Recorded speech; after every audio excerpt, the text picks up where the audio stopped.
Mr. Mabini 2018 Supercars predictions. It's not that I'm very good at predicting things, it's just that some of my predictions were met last year, but not for the same reasons that I made them. Triple Eight. I don't expect Whincup to do as well as he did in 2017. He's only going to be able to perform as well as the car can. Outdoing DJR Team Penske would be perhaps the only thing stopping him from getting another title.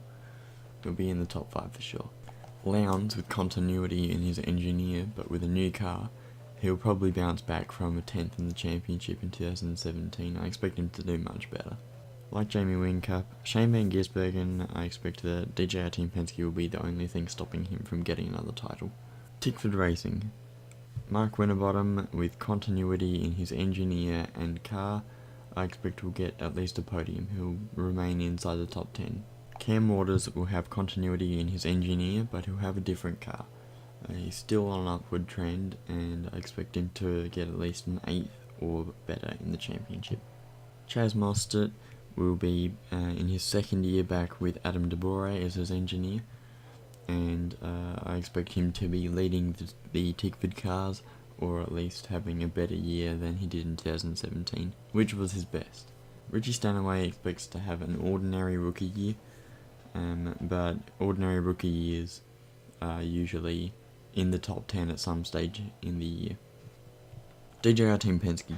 Scott Mclaughlin I underestimated in 2017, so I'm going to go with the opposite of what I said at the start of last year, and I'm going to say that with Ludo Lacroix and with the same car as last year, he'll be much closer to a title, and he'll be absolute star player this year.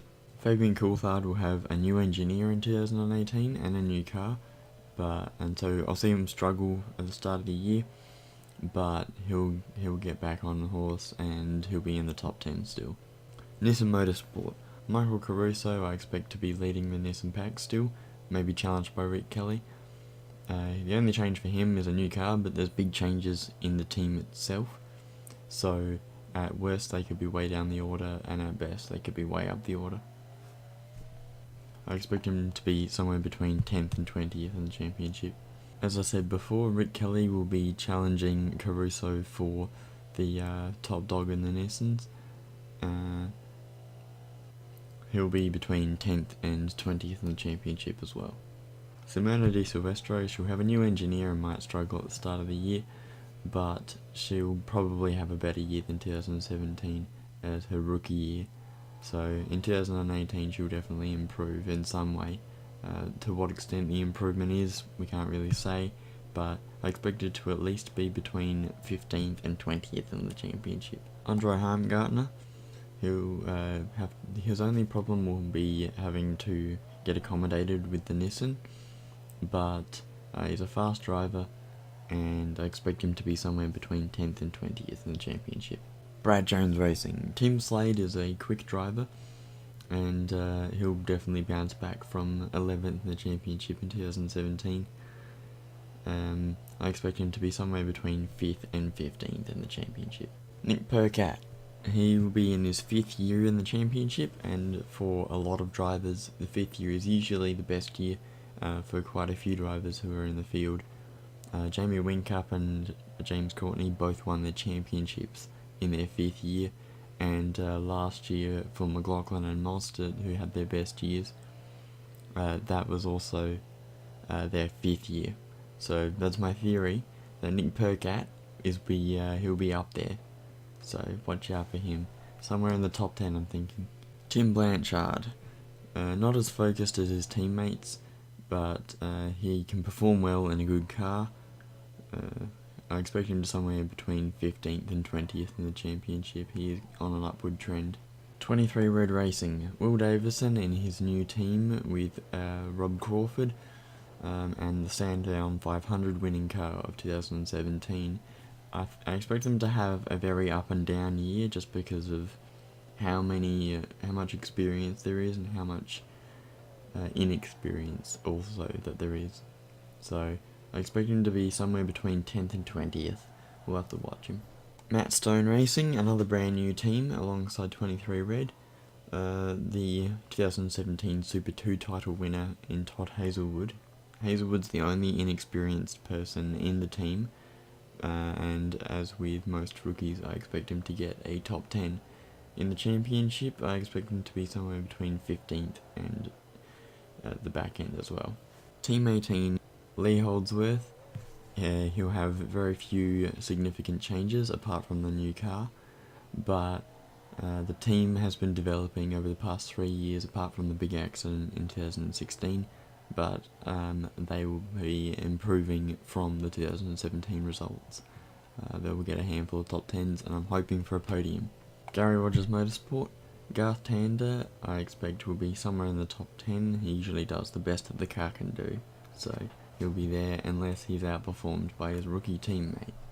James Golding, based on my analysis on previous Gary Rogers drivers, there'll be a few crashes and there'll be a few top 10s, somewhere between 15th and 20th in the championship. Erebus Motorsport, David Reynolds is a good driver with a good team, and I expect him to be somewhere in the top 5. He's made very little changes, so they should be right on the money this year. Anton De Pasquale is another rookie. He'll get at least a top 10, and what he usually does is he has an improvement over the years, so he'll be somewhere between 15th and 20th in the championship, but his best result will be in the later part of the year. Walker and Torrandretti United. Scott Pye has been on a 5-year trend on improving every year. I expect him to do better than 12th in the championship, and the biggest problem last year was qualifying, but if they have the same sort of year as last year, Scott Pye himself will improve. He'll be somewhere in the top 10, I'm hoping. James Courtney, he'll bounce back after a terrible 2017. If he does better than last year, maybe he won't do the best ever, maybe he won't be near the top 10, but I expect him to be at least between 10th and 20th in the championship. Techno Autosports, they've got a big load of changes in, and they've got a new driver in Jack LeBrock. He's a rookie, so I expect him to be at the top 10 at some stage in the year. I also expect him to do better than the other rookies because his talent is quite good. The last 3 years in Super 2, he's been challenging for the title. I expect him to be somewhere between 10th and 20th in the championship. So this one will be the tightest championship yet. So in the top 10 we have Scott Mclaughlin, David Reynolds, Craig Lowndes. I expect him to bounce back. Scott Pye, he'll improve. Chaz Mostert. Whincup, I don't expect to have as good a year, and neither for Shane Van Gisbergen. And that's not because they're not any good, it's just because of how tight the championship is. Cam Waters, Fabian Coulthard won't really do as well as he did last year because of the changes. Mark Winterbottom rounds out the top 10 into the top 20, that's between 10th and 20th. We've got Garth Tander, Will Davison, Tim Slade, Michael Caruso, and Lee Holdsworth. Then we have Nick Percat, Jake LeBrock, James Courtney, Richie Stanaway, Andre Heimgartner. And then at the back end we'll have Simona De Silvestro, Scott McLaughlin. Wait, what? Gee, I wonder if I've accidentally predicted something. I hope not. So Simona De Silvestro, James Golding, Tim Blanchard, Rick Kelly. I don't expect him to have as good a year because I was thinking, well, he's not improving much. He's getting on in years and performance. Anton De Pasquale and Todd Hazelwood will be at the back end.